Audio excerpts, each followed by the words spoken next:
Assalamualaikum warahmatullahi wabarakatuh. Perkenalkan, nama saya Royana dengan NIM 2341030500018 dari kelas Psikologi Islam angkatan 23. Di sini saya akan memaparkan jawaban dari UTS Psikologi Lintas Budaya. Baik, yang pertama, sebagai anak rantau, apa tantangan yang sering Anda alami saat berada di rantauan? Baik, terima kasih. Tantangan yang saya alami sebagai anak rantau sendiri yang pasti banyak.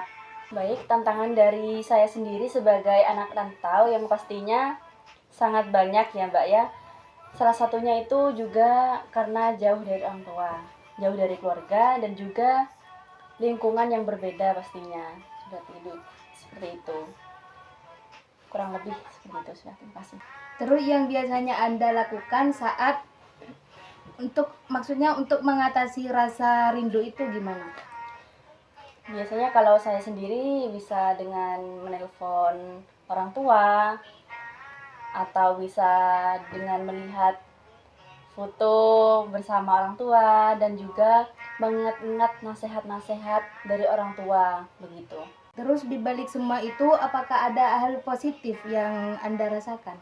Di balik itu yang pasti ada hal positif, yaitu yang pertama pastinya saya menjadi lebih dewasa dan juga bisa mengatasi masalah dengan lebih dewasa, lebih baik lagi, dan menjadi pribadi yang lebih baik lagi, dan pastinya bisa lebih baik mengatur keuangan. Seperti itu. Baik, yang terakhir, apa pesan Anda untuk kita sebagai mahasiswa rantau?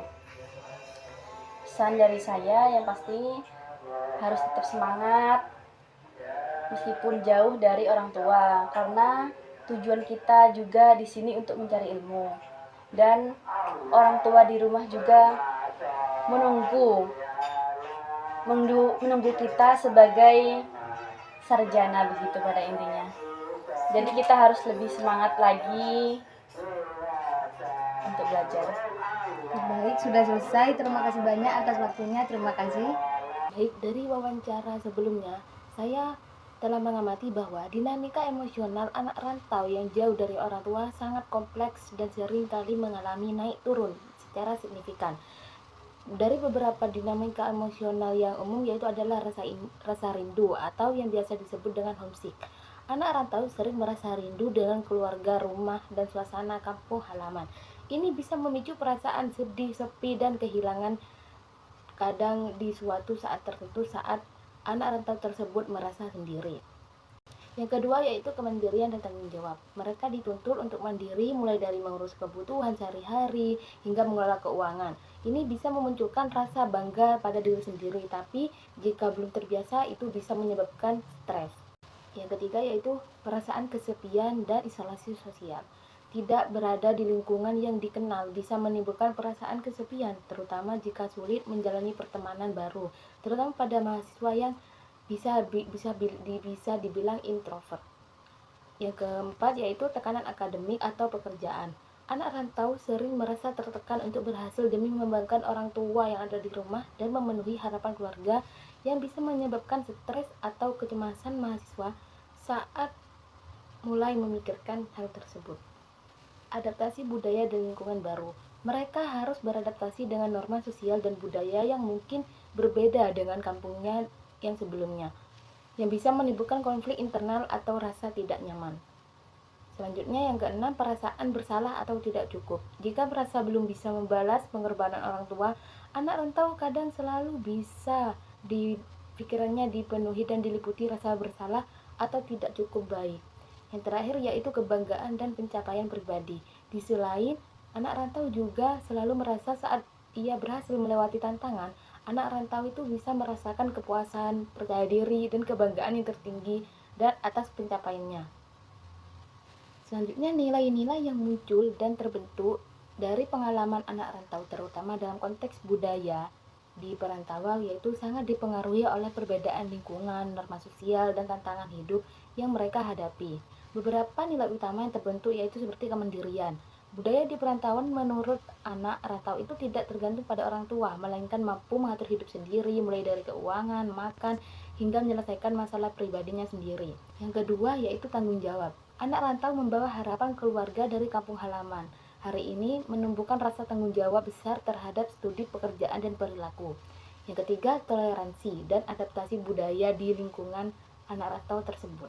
Hidup di tengah budaya yang berbeda menurut mereka mungkin itu belum terbiasa dan harus untuk lebih terbuka, menghargai perbedaan dan belajar menyesuaikan diri dengan norma dan peraturan-peraturan di lingkungan yang baru. Keempat, kerja keras dan ketekunan.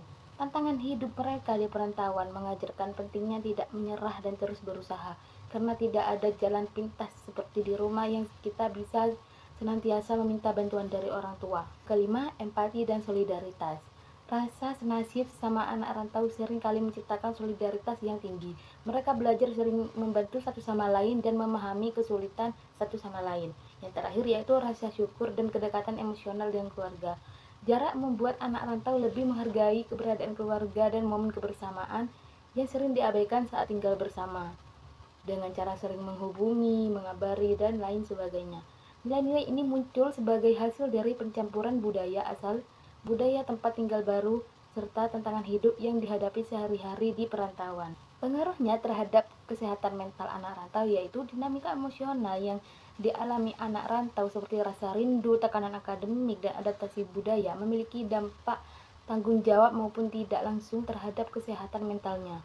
Beberapa pengaruhnya yaitu yang pertama, rentan mengalami stres dan kecemasan, di mana ketika anak rantau sudah memiliki rasa tanggung jawab yang besar, tekanan untuk berhasil, dan rasa kesepian bisa memicu stres berkepanjangan. Jika tidak dikelola, ini bisa berkembang menjadi kecemasan atau stres yang berat bagi anak rantau. Yang kedua, rasa rindu dan kesepian. Rindu terhadap keluarga dan lingkungan asal dapat menyebabkan perasaan sedih atau kehilangan yang mendalam jika berlarut-larut. Ini bisa memicu gejala depresi ringan hingga sedang atau bisa jadi sampai nanti stres berat. Yang ketiga, proses adaptasi yang melelahkan emosional.